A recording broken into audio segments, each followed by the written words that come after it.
လိုအစားအသောက်တွေလည်းရှိတယ်ဒါပေမဲ့သူတို့ကအញ្ញမ်းကြိုက်မြန်မာတွေကအဲ့ဒါလုံးဝအမြတ်မခံဘူးကျိုး cheese ရှိတယ် cheese တို့ပုံတက်ထားတဲ့ cheese တွေ green cheese တွေလုံးဝစီကြီးဆိုနန်ပြီးတော့မြန်မာတွေဘယ်လိုဖြစ်မှာလဲဈေးရမ်းကြည့်တယ်အဲ့တော့ပြောချင်တာကဘယ်ဟာကောင်းတယ်ဘယ်ဟာမကောင်းတယ်လဲစုံတယ်လူလောကမှားတယ်တယောက်ကကောင်းတယ်တယောက်ကမကောင်းတယောက်ကမကောင်းတယ်တယောက်ကကောင်း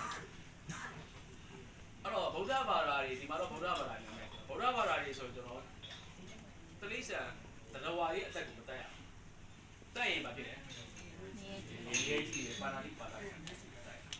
ဒါပေမဲ့ခြားဘာသာဝင်တွေကတက်လို့ရတယ်အဲ့တော့သူတို့မှားတယ်ဥမှန်တယ်လို့ပြောလို့မရဘူးကိုယ်ခံယူခြင်းနဲ့ကိုယ့်ရဲ့ပတ်ဝန်းကျင် traditional ကိုယ့်ရဲ့ထုံးတမ်းစဉ်လာကိုယ့်ရဲ့မိဘစုံတဲ့ကိုဖတ်တဲ့စာကိုယ့်ရဲ့ဘာသာရေးသုံးပြချက်တွေနဲ့ဆုံးဖြတ်တဲ့ဥစ္စာတွေက ethic မှာကျင့်ဝတ်မှာဘာသာရေးမပါဥပဒေမပါကျင့်ဝတ်ဆိုတဲ့အရာကိုကျွန်တော်ဘာသာရေးနဲ့ဆုံးဖြတ်လို့မရသလိုဥပဒေနဲ့လည်းဆုံးဖြတ်လို့မရကျင့်ဝတ်ဆိုတာတိအောင်ပြောပြတာနော်အဲ့တော့ဥပဒေနဲ့ဘာလို့ဆုံးဖြတ်လဲဆိုတော့နော်ကျုံးနိုင်ငံရဲ့ဥပဒေနဲ့ကျုံးနိုင်ငံရဲ့ဥပဒေနဲ့မတူဘူးအဲ့ဒါကိုကျွန်တော်ရမှန်တယ်မှားတယ်ကောင်းတယ်မကောင်းတယ်ပြောလို့ရတယ်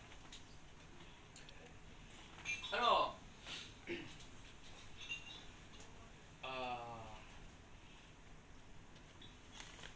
ဥပဒေနဲ့ဆိုတော့ခုပြောပြမယ်နော်ဥပဒေမှာကျွန်တော်မြန်မာနိုင်ငံမှာလေးလူပေါ့ယောက်ျားချင်းတို့မိန်းကလေးချင်းအိမ်တော်ပြုလို့ရတယ်မြန်မာနိုင်ငံမှာဥပဒေရှိလားဥပဒေရှိတယ်